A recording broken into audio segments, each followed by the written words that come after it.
Hello everybody, welcome to day 32. Let's get straight on with it. Damn, this light feels a little weak. Okay, let's start. So today for strength, I played volleyball. And since our first setter is healed quite a bit, I didn't get to set as much. I still got to set, but just less. Now, what I did was mostly just receives and serves.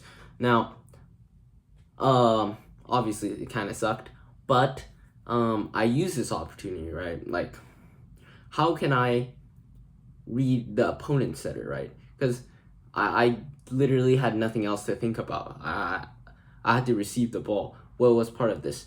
Knowing where they're gonna hit it, right? So during that time, I was just thinking, where would the opponent's setter be? And I was just trying to analyze the court as much as possible. Now, did it work? Sometimes I would like guess it correctly. Sometimes I wouldn't, but I think being in a mindset where I'm always growing no matter what position they put me in is something good. Now, in terms of my serving, or not serving, setting, I wouldn't say I set pretty good, right? Let me explain. This, I don't know if you guys can see. Maybe I'll have a darker thing. I don't really want to draw it in Sharpie. Okay, I'll use this thick mechanical pencil.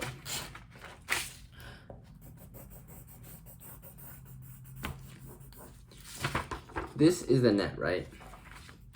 Now, there's three dimensions, right? There's the X, Y, and Z. Now I'm just gonna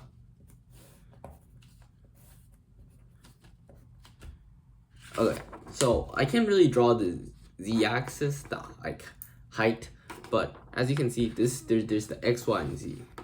Now, the thing is,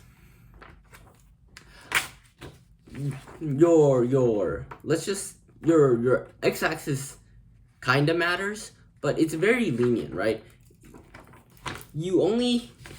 What really matters isn't really the X-axis, because if it's too close to the net, it's bad, but anywhere in this range, it's fine. What really matters is the height, right? So I was consistently able to set it high enough, and then I was consistently able to set it high enough and away from the net. So this allows our spikers, right? This allows our spikers to adjust and then like spike the ball down. Obviously I could be more precise in terms of my y-axis, like how far I go in, how far I go out, but that honestly doesn't matter that much because our spikers in my team are really good. They're able to adjust, but they need a set they can adjust to. So what really matters is it's away from the net a decent distance and it's high enough, and I can hit both margins. So I would say today was pretty successful.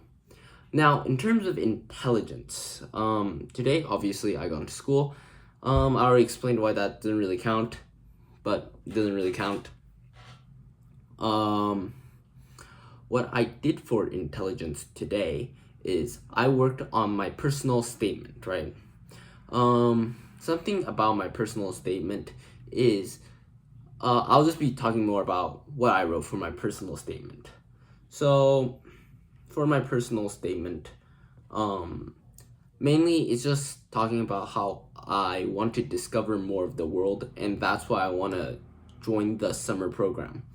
And that's like the key point of my that's like what all the ideas and reasons why I want to go to the summer program relates to, that I'm curious, right?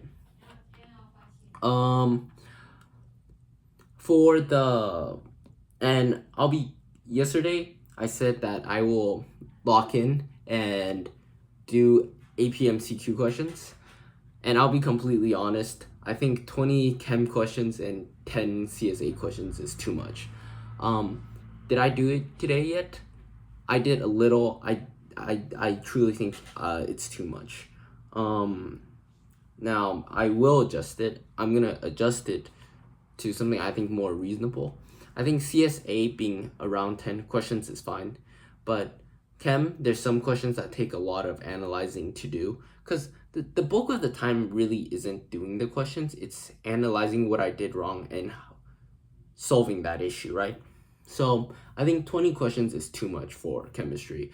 I think I'll go down to just 10 for both for now, see how I can handle it. Today I was a lot more busier because there was a small driving issue on my way back home from volleyball.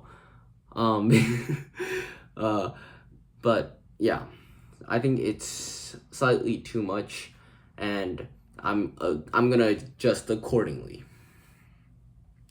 For discipline today, I did my AP questions, and then I also made sure to like clean out my bag and stuff, right? Because my bag is a mess, my PE bag is also a mess, so I made sure to clean it out, throw what needed to be thrown into the trash, and threw my clothes into the laundry machine.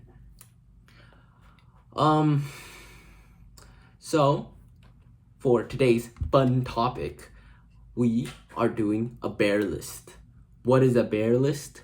Well, a bear list is a tier list for bears. Because bears are my favorite animals, even though the mascot is a penguin, bears are my favorite animal. And I will be doing a tier list for each of them. Now, I really dislike the panda. Yeah, I said it. I don't like the panda. Sure, it solves racism by being white, black, and Asian, but I don't like the panda. Number one,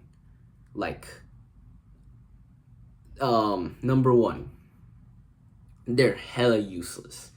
If it wasn't for humans, they would be long extinct. Now, am I saying they're not really a part of they're not important to their environment?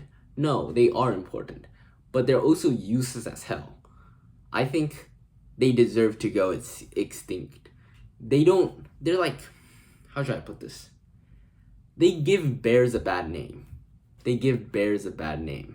Yeah. Weakest, if this was a tier list, which this is, I would put them in the F tier. I dislike the panda. Now, then in the D tier, I'm skipping E, there's no E, is where I would put the weird bears. Now, all bears are great, but some are not less great. And what do I mean by this? Sun bears. Dude, sun bears, they kind of look like a bear, but not the traditional like famous bear, and they also only eat insects. So they're like E. Honestly, no, that's disrespectful. They're D tier. Everyone I'm gonna say right now is a D tier bear. Sloth bear. Actually, sloth bears as well. They kind of look like a bear. They're not really. They don't look like the bears we think of in our minds. And also, they only eat insects. So D tier. The speckled bear. Now, spectacled bear. What the hell is spectacled bear? Honestly, actually, never mind. Spectacled bear are kind of fire. I'll put them at the C tier. So we got the panda in the F. We got sloth and sun in the D. We got spectacled in the C. This is where the list gets interesting. There's no B tier bears. We're on to the A tier. This is where I would put the brown bear. There's a ton of brown bears. Things like grizzlies. I think there's like a wolverine. There's a bunch of brown bears, but I'm just gonna group them together. They're large, they're strong, and they're cute. Brown bears are A tier. I'm pretty sure like the wolverine bear is like all around the strongest bear,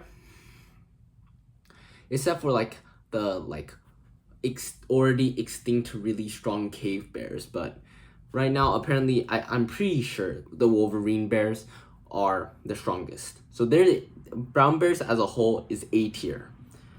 Then is the polar bear. Now I hate to put the polar bear in A tier, but they deserve to be in the A tier, sadly enough. They're currently going extinct, and that's sad, but it shows that just like characters in the gacha games, they're eventually gonna get power crept. Now, this is the S tier. What are the polar bears getting power crept by? Growler bears. What are growler bears? So something really interesting about bears is that the polar bear, most of the times, right? If you think of cats, you have lions and tigers, and they could breed and they could produce an offspring, but their offspring would have multiple defects, and also, not just that, their offspring can no longer give birth to another round of offspring, right? And that's why they're called a hybrid. But the interesting part about polar bears and I think grizzly bears is that they actually evolved. They separated not that long ago, right? Relatively not that long ago compared to other animals, which makes it so since the ice caps are melting, some polar bears are going over to North America, and when they have children with the brown bear, their children are actually like healthy and a species on their own, right? And I don't know what the scientific term is, but the more popularized term is growler bears, and they're sick because they're more suitable to cold environments compared to the brown bear, but it's not like polar bears where since like ice caps are melting, they're completely screwed. So that's why they're the S tier. Now, the other S tier bear is the black bear. This in both the American black bear and the Asiatic black bear. Now, personally, I'm a little bit biased to the Asiatic black bear because Taiwan is kind of known for it. We have the black bear and then the sick white V on the chest. God damn. If style points, if bears are rated by style points, the Asiatic black bear would be number 1. The V is so sick. That's kind of the only reason why Asiatic black bear is S tier. But the actual black bears are S tier mainly because of their movement abilities. They're able to climb trees really fast. They're able to move around really fast. They're omnivores, which means like, oh no, there's no more salmons. I guess I'll just eat berries. So like they're a jack of all trades, but since they're a bear, they're more of a master of all trades. Oh my god. Alright. This is it for day 32. I'll see you guys tomorrow. Bye bye.